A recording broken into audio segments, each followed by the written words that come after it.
have another little hot stove conversation here, and I'm going to stand over here.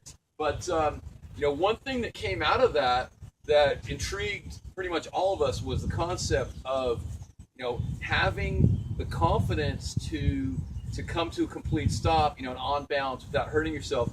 And what are the psychological aspects of having that confidence that you can brake properly? So, what are you guys' thoughts on that? Well, I'll start with we were talking shortly thereafter about growing up on soft courts and growing up on hard courts. And I grew up on slow red courts, and I've always learned how to slide from day one. I don't know if you can teach it to some people because it's very difficult.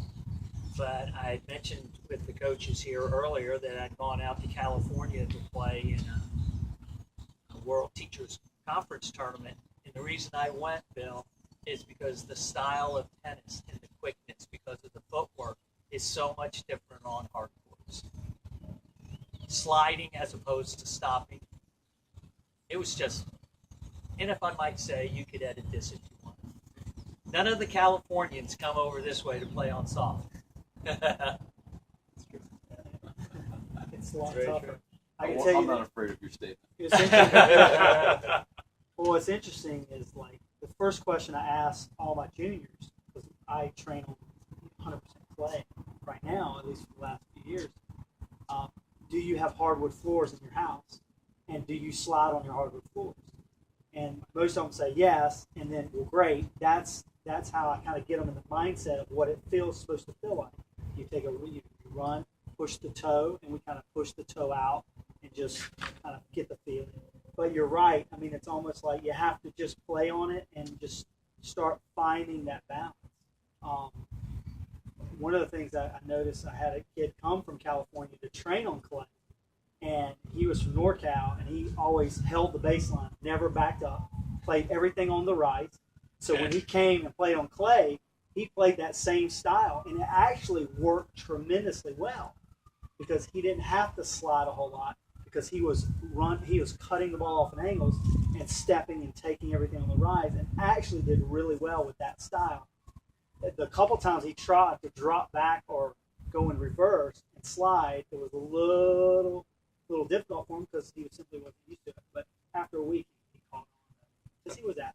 I think that's something else too. Is I think that we have to encourage the kids to fail, fall down and get dirty, and they're not going to be able to really get that full acceleration until they know what it's like to really get off and stop and really go after it. I know I've got some drills that I do, push-ups on a suicide on the turn, where they're getting up and down and that seems to help their speed out and their confidence. That's another thing. It's just building up that confidence. But they got to get knocked down a couple times to know what it feels like to fail. And that's something I think in all aspects of the game is we have to encourage failing to be able to build that growth. Yeah. Well, I wanted to pitch in too because I it totally jives with me, the whole concept of wearing my slippery socks and sliding on the hardwood floors, which drove my parents nuts when I was a kid. But it made for the limited amount of times that I've played on clay, it actually made it pretty easy because I started to understand sort of the gradual filling up of the weighting of your foot until that time when you're really going to put the brakes on. Because it seems to me that one of the difficulties on hard or clay or soft courts is learning the subtlety of when to put the brakes completely on.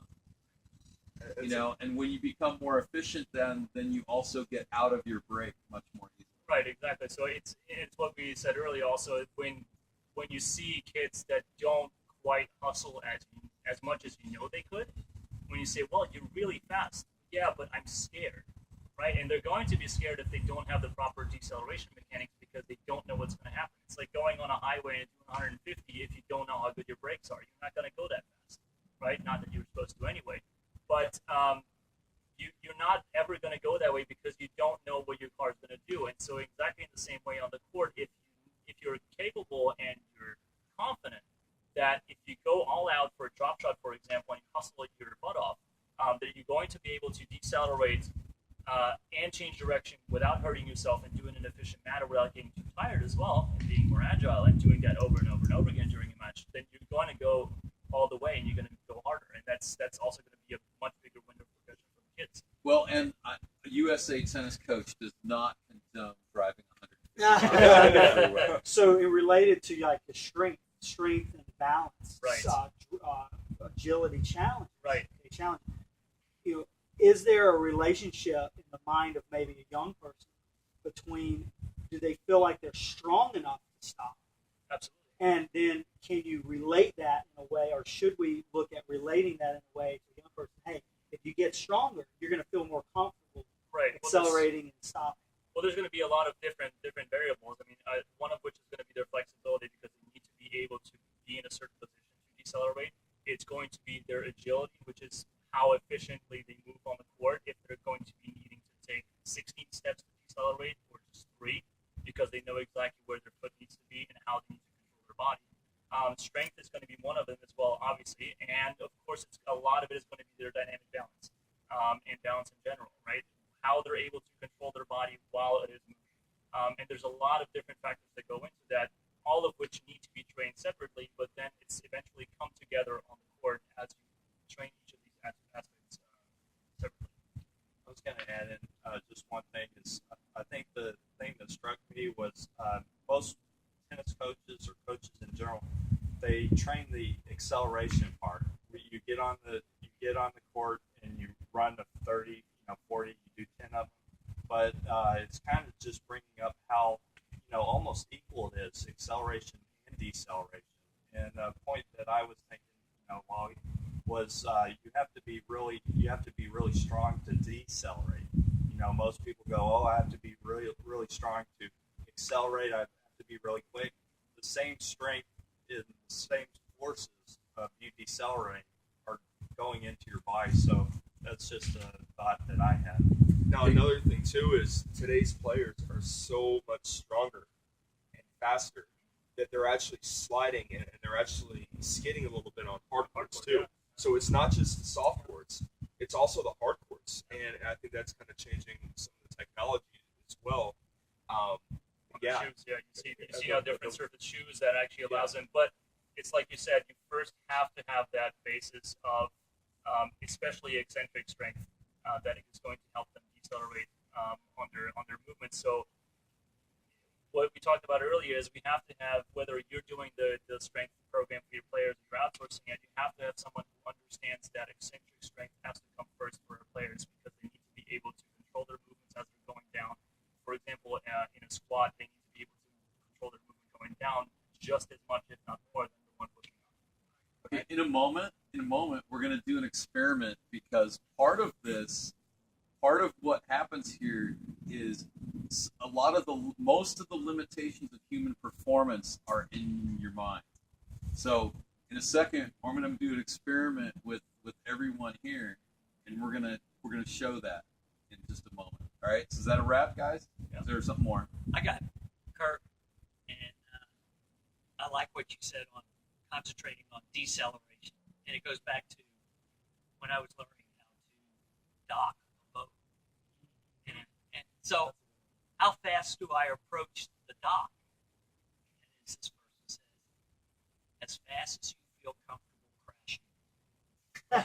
Yeah. That's There's a great point. There's our wrap right So, there. yeah. That's it. Thank you, Jim. That's perfect. Thank you, Jim. That's a great analogy. All right, so one thing that that comment about most of the barriers of human performance exist in your mind, and I got a little pushback from that, and I said, no, period, right? I believe this. We're going to do a little experiment that fleshes this out. So here's what I'm going to do. All right, guys, do some fast feet really quick. Ready? We're going to do about 10 seconds of fast feet. Ready? Go. Okay, stop. All right, now. You hear that sound of those feet going, right? Okay. Now, do it again, and I want you to make it go faster. Okay. Ready? Go. Okay. Stop. Very good. All right. Now, you hear just a slight improvement in the tempo of those feet. Right now, start doing fast feet, and then I'm gonna give you an instruction. I want you to follow what I ask you. Okay. So start doing your fast feet. Okay. Allow them to go faster than ever before. Okay, stop. Now, what did we just see there? A dramatic acceleration. Dramatic acceleration, and I'll have to look at that later, but for my money, that was the fastest. Now, when people allow themselves to perform at a higher level, they will. They can, right? Now, part of the issues of what we were just dealing with there is the fear of crashing. So fear of crashing, fear of instability is a barrier to allowing yourself to move dramatically like that. I mean, I think, and again, how many times we're going to praise Djokovic, right? Probably endlessly, but he is the supreme commander of moving with supreme confidence in every direction. So he's definitely the guy. All right, so thank you for that.